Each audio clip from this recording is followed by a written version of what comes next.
Hello, everyone's Forest Focus as Nottingham Forest are 2 days and one game away from winning what they hope will be a first FA Cup final since 1991. Can the Reds spring a shock against Manchester City and make an FA Cup final and Champions League double potentially? Joining us to give us his verdict, it's great to have back the great Henry Winter. Henry, good morning. How are you? Hi, how you doing? Yeah, all good. Good to have you with us again. We were discussing a little bit off air there about Sunday. I'm excited. How are you as a neutral? The FA Cup seems to have lost a little bit of lustre of late. Are you looking forward to this game or not? Yeah, totally. I mean, I guess the whole weekend slightly overshadowed by events at Anfield on Sunday because we are a bit Premier League obsessed. But the thought of a day out at Wembley and a shot of the FA Cup, I mean, I think it's fantastic for all sets of supporters who are going there. I mean, it is the cup. I understand the sort of the logic, and having covered Arsene Wenger at Arsenal, and the sort of the whole idea you get an open top bus parade and there's a trophy for finishing fourth. I understand that, particularly in the era of PSR, FFP. But the game's about the glory. The game's about the winning. The game's about the memories. I mean, Forest fans in a few years' time are not going to say, "Oh, we got into the Champions League positions."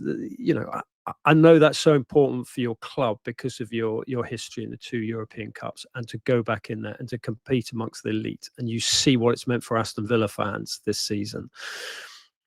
But the cup is still so important. I mean, it is a trophy. It is the memories. So yeah, look, I can be a little bit romantic about it because I'm a neutral, but I just think that how many are you taking to Wembley? 40,000. You could probably take more. As many as they'll give us. Yeah, I think we could sell 50. I think if they give us that many, you could sell 50, and you'll probably only get 30 for the actual final if you get through. So which is frustrating. But it's the cup. I mean, the game is about trophies. What do you think the general principle of semi-finals being played at Wembley? Oh, sorry, we remember, Man United v Arsenal at Villa Park and Ryan Giggs scoring that goal. Other neutral venues have been great. What about the principle of playing FA Cup semi-finals at Wembley? Are you for or against? Totally against. I've always been against. I wasn't really a fan of rebuilding Wembley anyway. I thought if you're going to have a national stadium, it should be in the centre of the country. I would have built it near the NEC. But actually, I would have taken the £1 billion that the FA are still paying off for Wembley and built development centres all over the country. 5 big St George's Park. And I mean, it's all very well having a great stage for England, but we need more performers there. Gradually, those are coming through because of the clubs. This is a wider argument. The FA are still paying off Wembley. We've got 10 nights of Oasis in there as well as the football. I don't think it's necessarily a great stadium in terms of the rake to watch football in. It's not even the best stadium in North London. Tottenham's is, but I guess it's 90,000. They can get them in. But I just thought the cup final and Wembley should have been kept special for the final. And particularly now, I mean, you talk about the sort of, where grounds could be. I mean, Aston Villa's ground, Villa Park, will be growing bigger than it was. I mean, I was at the Giggs game and it was just an amazing goal. We've had, and I think it's also loosened the bonds between the Football Association and the clubs because they weren't going around and playing the semi-finals. But look, that's a broader political point. But I do think it's slightly bizarre. I mean, less so this weekend, but slightly bizarre when you've got 2 northern teams traipsing down the M6 on a day when they're having to get it in buses because the trains don't work. Issues like that, I do find it's not particularly supporter friendly. Having said that, there will be fathers and mothers taking their kids to Wembley for the first time this weekend and having the time of their lives. So you can see both sides, but yeah, I'm a bit of a traditionalist. I think it should have been kept.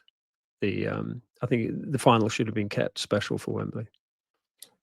Well, it is what it is then. So we're here. We've got, as you mentioned, loads of Forest fans coming down. City have struggled to sell tickets for reasons which people who listen to the opposition podcasts will understand. There's lots of factors in that, but we will outnumber City, I think, in number and volume. Do you think that is a factor or not? Could that help Forest on the pitch? Well, absolutely, because if you've got players who are not necessarily used to playing there, then to have that sort of familiarity of your amazing support and turning Wembley into the sort of the City ground on the North Circular. I mean, that's a huge advantage, particularly if it goes to penalties and you're down one end and you've got all your fans there, rather than with the other end with sort of a few holes in. Look, I've got sympathy for Manchester City fans, and I've been doing a lot of work with them this season, and with United fans and Spurs fans and West Ham fans, because of the issues of ticket prices. And we're talking on the day when it looks like the independent football regulator is going to be confirmed. Again, straying into politics a little bit here, football politics. But I think that will be reflected, and there will be debates on broadcasters, podcasters, newspapers about the fact that Manchester City haven't sold out. And is that a reflection on the fact they've been to Wembley so many times, or is it a fact of the of prices or general protests? We've seen it with their groups. I mean, I get emails regularly from them, and reminders and WhatsApp for them in terms of what Manchester City, their fans, their loyal fans, the legacy fans, as they're rather patronisingly called.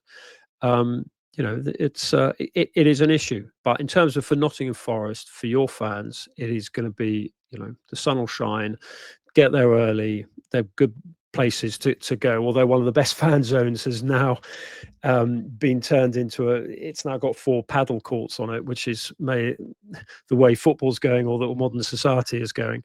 But look, it'll be a fantastic day out. And you know what your players are like, whether you're playing on that strip of grass over the bridge where you line up for the 10K in Nottingham, or whether they're playing at the City Ground, or whether they're playing at Wembley, your players will give everything. Let's talk again about the game in more detail then. Just about us first. Ola Aina's, as we record this, I would say very unlikely to play. No Ryan Yates, no Nico Williams. So probably our 2 main fullbacks, one of our main midfielders as well, who's had a really good season. How much does that hurt us? How much chance do you give us? I mean, I don't think Yates started the Spurs game, did he? I seem to remember him sort of coming on. Yeah. But look, he's been fantastic, because he kind of embodies what Forest are. There's an element of Forest which is embodied by Yates in terms of that commitment, that emotional attachment to the club. I mean, it's obviously not simply a job for him. You can see the way he plays, the way he interacts with supporters. But Nico Williams, I think, has been one of the fullbacks of the season. I think every game, I've never really, you obviously see them week in, week out, but I've never seen him completely taken to the cleaners by a winger. And there's some good, speedy wingers out there. He's a tough competitor. He's got a touch. He can get forward. He can defend. I think he's got sort of the all-round strength to be a modern fullback. So he will absolutely be missed. Ola Aina, I mean, he's been fantastic for you this season. So who comes in for Ola Aina? Oh, that's the big question. We're not sure. It could be. Well, there's Alex Moreno, who was left out at Tottenham. Harry Toffolo came in and did very well. One of those. He did fantastically well. I mean, that it was his clearance off the line, wasn't it? I mean, he's just, I think that was his first start of the season in the league, and it just shows the sort of the type of team building, team bonding that Nuno does, in terms of he's such a caring individual, and we've discussed this before, that he's very good at dealing with the sort of the psychology and supporting those who are not starting, not maybe even in the match day squad, so that they are ready. And I thought Toffolo's performance was outstanding. So again, this Forest spirit, he won't let you down if he starts. Just let me ask you one further question about Yates, because we will discuss the Champions League before the end and the rest of the season. Opposition fans absolutely hate him and dub him a kind of Robbie Savage type player. How do you view Yates from a more neutral point of view? Do you see enough talent in there to be a Premier League footballer, or just an irritant who maximises that aspect of his game? Well, don't all the top central midfielders have that about them? I mean, if you put Yates in a Diego Simeone midfield, I don't think he would look out of place. I think he's got that game management. I think he's got that winding up element. I mean, you can be wound up by a player, but that is maybe on you if you get wound up. You can ignore him if you're an opposition player. Opposition fans, absolutely. And I think that maybe is part of, I don't think it's an act. I think he's genuinely like that. But he's one of those players that every fan will love in their own team, because he's just got that that sort of personality, housery, I think is the polite way of calling it. And if you're a team like Nottingham Forest, you know, you've got some. I mean, I've never really bought into this. You know, you're a boring team to watch. You can't be a boring team to watch if you've got Morgan Gibbs-White playing as he has done. When you've got the sort of the ball carrying players, you know, Hudson-Odoi and Anthony Langer's probably been your best player over the last couple of months. But you do need a little bit of grit, you know, to turn the pearls into something beautiful. So, and I think he's got that. I like him. I mean, you know, you look at the great Arsenal Invincible side. Patrick Vieira was no shrinking violet. You know, they were tough characters in there. You don't win things. You don't win games without having the mentality in many of your players that Yates embodies. What about Man City then? Have you seen an improvement in them of late? We've discussed O'Reilly coming in and playing more of a fullback role. Feels like it's made a difference. Are they improved in the last 2-3 months since January? Yeah, Marmoush, who's got 7 on his back, but he's obviously been playing up front with Haaland injured. He's a clinical finisher. You've got 2 good centre halves and an exceptional goalkeeper, but you cannot give him an inch. His movement is so clever. We saw that in Germany. We've seen that over here. Of those January signings, he's the one who's really hit the ground running, sprinting. He's very good. There's a renewed confidence in City at the moment. You saw that the other night in the Villa game with the way they performed, and you see it with Pep as well. And Jeremy Doku is a sort of slightly not divisive, but he slightly splits opinions because he's got this fantastic pace, but his final ball has not been good enough. And it simply was when he came on against Villa. And Matheus Cunha, who is not a fullback, who's had his intelligence, to use Pep's word, called into question. You know, he popped up there. So that was resilience, that was athleticism, that was the defence switching off, which your defence tends not to do. So there is a renewed element to them. But it's still, you know, they're still not the same without Rodri and Haaland.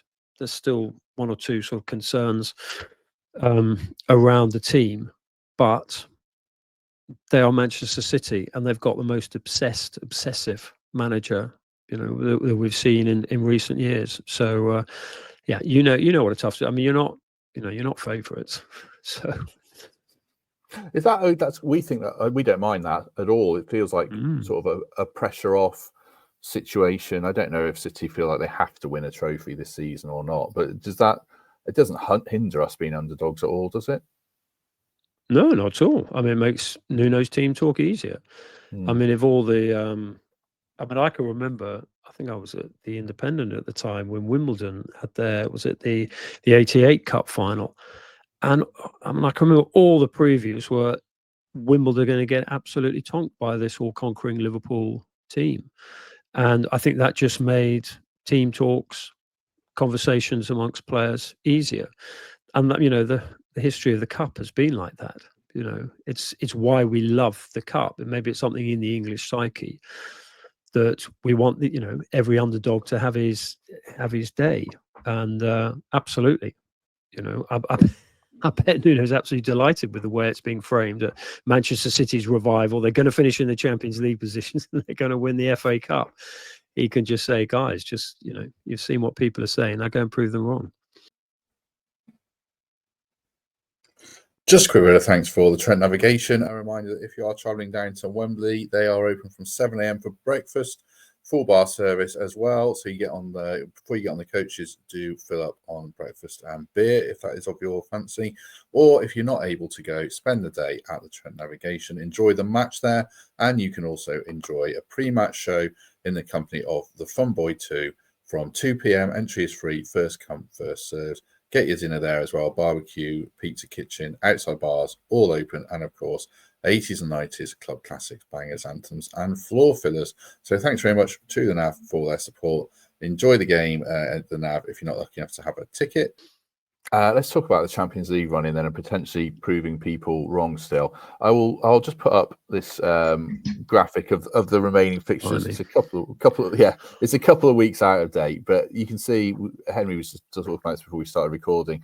We have Brentford, Palace, Leicester, West Ham, Chelsea, and then the other fixtures are on the screen for people. But in general, I think Chelsea have got a really difficult run in, arguably Everton, Liverpool, Newcastle, United, and then us, and then you can see Newcastle have got a tricky run in with Chelsea and Arsenal to play. Villa have got a decent run in now, I would say, with Tottenham and Man United to finish. There's lots of factors at play. How do you see it panning out, Henry, in terms of our chances in particular?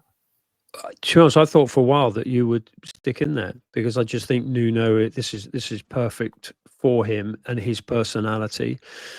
I mean, your injuries this season, I've seen this debate about it's because you're happy with less possession and you're less likely to get injured, but you're still relying on high-speed counterattacks, which obviously places strain on players. So, no, I think you've got. I mean, even without looking at your fixtures, I thought for a long way out that you'd have a fantastic chance, and then also with the fifth Champions League place coming in, which Arsenal's performance confirmed, and the fact that, I mean, I was slightly concerned. Obviously, you got the FA Cup, and that might sort of distract, but then it actually might keep the momentum. Your result the other day was so huge, to win like that, and you've got good players. I mean, this thing about Nuno, I mean, he's still underrated. I know he's getting a bit more praise, and I know I'm sort of slightly banging a lonely drum about him and have been for a while. But he makes players better. You can see, and he doesn't simply do it with his coaching, the one-on-one technical, tactical stuff, but he makes players believe in themselves. Even more. I mean, was Gibbs-White really being touted for an England place a couple of years ago? I don't think so. I mean, look, so much of it, the Forest success is down to good recruitment, to the support, the atmosphere, but also to Nuno's tactics. But his man management is fantastic. So this is a long-winded way of saying that I didn't think you'd fall out of the Champions League places. I mean, a friend of mine is a Nottingham Forest fan who's older than me, who can remember all the glory days, and he travelled all over, and he's never lost the faith since. And he's well into his 60s, and he should be he is a responsible member of society, pays his taxes, doesn't park on yellow lines, let alone double yellow lines. He's a model citizen, and he's absolutely beside himself. He's lost. Before every match, I get a text from him, and his spelling's all over the place because of the excitement, and he genuinely believes, and kind of I would sort of echo that belief, because he's seen it all. He's seen the difficult times, as you have, Matt, as many Forest fans have, and he genuinely believes in this team, and he keeps on saying, "Do you think we can do it? Do you think we can do it?" And actually, I don't think I really need to reassure him, because he looks at the players, and he looks at Nuno, and he looks at the results and the performances. And he also, in fairness, he looks at the weaknesses of other teams this season. Manchester City underperforming, Arsenal forgetting to buy a striker, Chelsea buying players in the wrong position and not getting a proper goalkeeper, and Aston Villa obviously with the Champions League campaign as well, other issues. But he looks at that team of yours and thinks, we're going to get back in there. We're going to be amongst Europe's elite as well. Plus, we're marching on Wembley. So there's 7 teams who are in this race. Obviously, Liverpool and Arsenal are in. Who are the other 3 that you're picking, and thus who are the 2 who are missing out? Well, I went Newcastle and City with you to finish in those top 3 positions. Sorry, the 3 to 5. And then that leaves, my maths is terrible, Villa and Chelsea out. Yeah. Chelsea, I've just always had an issue with. It's not simply because I live near Leicester and there's a brooding resentment of Maresca leaving, because actually a lot of Leicester fans probably would have driven him certainly to whatever it is, junction 20 of the M1, and let him hit south. But just with, I look, it's frustrating. Look, they haven't got a goalkeeper. I mean, if they'd signed Mads Hermansen. Actually, I think I've had a coffee with him in Nottingham actually last year. I think he lives in Nottingham, and he's a fantastic goalkeeper. They'd signed a goalkeeper of his quality. So look, you're not worried about other teams' deficiencies, but it has helped you this year. So Chelsea on that. Aston Villa have obviously got. Yeah, I mean they're so slight. I think they're seventh now. I mean that was damaging the other night, the 2-1. You know, their goal difference is bad. Yeah, and you know they switched off towards the end, and it's. I mean, from a broader perspective, and this has no resonance amongst supporters, but actually I quite like seeing the Champions League positions. You know, more teams getting them and it being passed around, and you know another. You know, like Liverpool winning the team after Manchester City doing it. I like that. You know, very cynically, I like as a journalist that the changing narrative. So Aston Villa having their run in the Champions League and doing so well, and then obviously bowing out. Arsenal now having a run in the Champions League. Forest finishing in the Champions League positions, which I think you will. I don't think you'll even be fifth. I think you'll finish higher, third or fourth. Newcastle have obviously got that momentum. Manchester City have got Pep, and they've got strength and depth, and they've got some good kids who are delivering. And Marmoush is performing, and they've got Ruben Diaz, who's a fantastic leader of a centre half. So yeah, many reasons, but yeah, my belief in Forest finishing the Champions League positions is because of your strengths, but also because of issues elsewhere. Just let me pick your brains on a couple of other topics before we let you go. Just around transfers, we've discussed City and Forest at length. Obviously, City are increasingly strongly linked with Morgan Gibbs-White to come in when De Bruyne leaves. Do you see that? I mean, not necessarily it will happen, but do you see the logic behind that? And you know, teams queuing up essentially to sign him and a few of our other lads now. Well, first, it must be frustrating for fans, but it's also a compliment. I mean, Manchester City, you know, with all their wealth and all their ambition, and you know, one of the best managers of all time, wouldn't be interested in Gibbs-White if he wasn't absolutely performing. But if I'm a player and I'm being linked with Manchester City, I will absolutely wait until the judgment either way on the 115 charges is confirmed, announced, and any punishment revealed. Obviously, Manchester City deny any wrongdoing, vigorously deny it. So we sort of await, and it's been a very long wait, the verdict on that. But I mean, look, players follow the money, and agents particularly follow the money, and agents like movement of players. But I would urge some caution until City's situation either way is decided. But also, if I don't know Gibbs-White, but you know, I've heard, you know, about him from other England players around the England camp, how impressed they've been with him as a person, as well as obviously as well as a player. I don't know whether he's the type to jump ship anyway. You know, chances are that you are going to be finishing the Champions League. The chances are that you are going to go on a European tour, and your fans will have the time of their lives. And what an experience it will be for a Forest player to become a legend, taking Forest deep into a European competition, you know, which you could do, because Nuno's tactics will catch a few people out next season, certainly in the league phase. So yeah, maybe that's being a bit romantic of me. I hope he doesn't jump ship yet. I mean, if he goes to City, and I understand the De Bruyne thing, but Phil Foden, who's still the reigning Footballer of the Year, he will regain his mojo and his fitness, and he'll want to play central. They'll buy other players. They've got. So, yeah, I can see Gibbs-White going there and shining, but he'll play more at Nottingham Forest, and he'll have more of a legacy at Nottingham Forest. So, you know, didn't really work out for Calvin Phillips. Completely different player. I understand that. Jack Grealish, obviously, he's got trophies, he's got the money, fantastic, but you know, everyone's debating his future now. So, yeah, the chance to work with Pep is great, but it's not as if he's leaving a team that's in relegation or even mid-table. I mean, now is not the time to be leaving Nottingham Forest. That's a very long-winded way of saying, don't leave Nottingham Forest now. I mean, why? This is the best you've had for 30 years? Just lastly, out of curiosity as well, we've been Matheus Cunha's listed as our dream target. Manchester United seem to want him. Just wanted to get your personal take on him as a player, and also he does carry a slight bit of baggage. Would that alarm you if Forest were looking at a player like that? Yes, it would, because I think he might have the sort of the ego that if he went to Manchester United, he would see, this is my stage. This is Manchester United, the second biggest club in the world.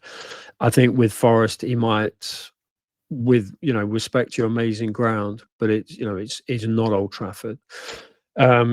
So yeah, I would be slightly wary of him. I mean, look, he's got a fantastic goal record, and he would fit into that system that you play.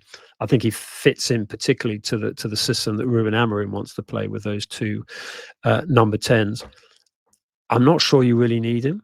I mean, I think he's better as a support striker. I think you probably need another, you know, more cover up front. I know you've got one exceptional player who's having the season of his life, but he's not getting much younger. And Awoniyi as well, who's a good backup. I think you need more strengthening there. I mean, when I heard that Cunha was on your list or was being linked, partly I understand it because there's a release clause, so you can get a player. But I didn't think I mean, you'd know better than I would, but I wouldn't have thought that position was necessarily the first one you want to strengthen. I think we probably need some versatility. But if you look at Cunha's record, his best record is, and as a number 10, really, he doesn't put up the numbers in other positions. I think that I do like him. I think the worry is just around the character and what we've seen. You know, a bit of a flash Harry for Wolves. I don't think that fits our dressing room particularly well. That's the main thing about him. The Brazilian journalists speak very highly of him, and they actually say that yeah, they say that character is. It might be simply because it's part of the usual tango when you want to leave a club. So I mean, I don't know about that, but you look at the journey that he's been on, difficult background, you know, trained incredibly hard under his father, and I think his brother was a good player as well. You know, making long journeys to training, that commitment, that drive. I don't think you have too much of a suspect character if you haven't had that drive forged early. So yeah, I think you can overlook the fact that he's taking on security guards and knocking their spectacles off, and I think that was a little bit. I mean, the Milos Kerkez thing, I thought was he overdid that. He really overdid that, and I think he got a 4-game ban. But you know, you've got a player whisperer as a manager. Nuno might see something in him and feel he could bring the best out of him consistently, as Ferguson did with Cantona. Not comparing them as players or situations, but there is always that. You know, that's always the manager's biggest strength, along with recruitment, is how they get the best out of a player. And it might work, but I think Manchester United are pushing closer for that. Yeah, it is interesting. I mean, I don't know. I was reading How to Win the Premier League by Ian Graham. I don't know if you've read it, about Liverpool and data, and they referenced Sadio Mane getting bad character references, and actually he was a top pro, and so you can get things can get misconstrued, certainly. So yeah, I hear what you're saying, definitely. Anything you want to plug? I know you've written another book, haven't you? I was reading on Twitter recently. So anything you want to plug that you've got coming out at the moment? Not really. I mean, I've got a sort of podcast that I've been doing for a while, The Winter View, rather arrogantly entitled, which is just a sort of a daily take on the sort of big stories.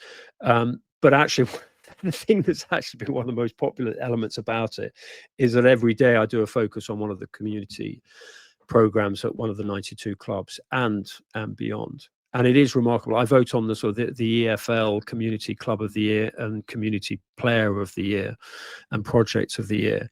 And it's very humbling and also quite time intensive, just looking at the extraordinary work that, you know, clubs like Forest do when you were in the EFL, and obviously doing amazingly in the Premier League in terms of the community events. I remember going to a Kicks program on one of was it the Meadows Estate in Nottingham? I think it's at Jermaine Pennant Country. I think it was around there. Yeah, and Genus, yeah. And Genus, yeah, there you go. I mean, that was about 15, 20 years ago. And you just look at what, you know, the importance of the club, you know, the work in the community. So actually, that's what's aroused a sort of a lot of interest, not only amongst clubs and players, but you do something on a club and fans will say, well, look at our community Look at our community scheme. And I mean, Jurgen Klopp said the best run department, the most successful department at Liverpool was their foundation. So yeah, that's good. Just the sort of, the good that football does, because often in the media we focus on, the negatives and speculation and scraps between players and tensions and whatever. But actually, you think of, 50,000 plus people work in community operations professionally in this country, and the amount of work that they do, saving lives, changing lives. I mean, you've got a great community operation. Arsenal, Everton, the two oldest. I mean, they really do genuinely save lives. And I think we forget about football. We think it's, the 90 minutes is special. Watching Gibbs-White is special. Watching Elanga, who, by the way, can also play as a 10. I think he showed a couple of times this season. You'd know more than I would, but I think I've seen him tucked in there as well as out wide. Their ability is fantastic. But it's also about the sort of, the community side as well. So yeah, there are all those sort of elements to the game, and I reflect that on the podcast. Books just finished Duncan Ferguson, which is about to come out, which should get an interesting reaction. And I've been working on two books of my own, which I've been working on for the last 3-4 years about obsession in football. So I'm about 170,000 words into those two. I'm still working out how it goes. So I'm very, very, very disorganized. I don't quite know what I'm having for breakfast today. So getting a book out is quite demanding. But books are fantastic. And the great thing is as whether it's podcasts, whether it's books, whether it's print work, whether it's magazines, TV, radio, the obsession with football is just phenomenal. I mean, I started the season after Heysel writing about football, and I mean, the whole, the country's changed, the sport has changed, and our industry has changed. Excellent. Henry's very nicely teed up one thing I should say before we go quickly. Evangelos Marinakis funded 1,000 shirts for primary school kids. That was announced yesterday. Which is great. It's very clever future-proofing for bringing in fans as well, but it's also great for the community, and Forest have made great strides on that front. So yeah, and those kids will love it. I mean, we can be cynical and say, why are they doing this? But ultimately, at the end of the day, you've got 1,000 kids who have got a Ryan Yates shirt.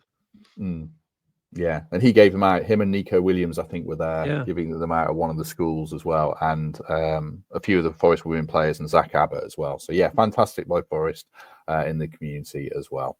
Right, we shall leave it there. If you have enjoyed this, as ever, do hit like on this video, do hit subscribe, consider channel membership or Patreon, or just a lovely 5-star review on Apple or Spotify. We shall be back potentially tomorrow with Matt Ford, although he still hasn't confirmed a time, so possibly not. If not, we'll be back post-match after Wembley. Lots to come from that. And then on Monday, we'll have a full analysis. So thank you very much to Henry. Thank you very much, everyone, for their company. And if we don't see you tomorrow, we shall see you soon.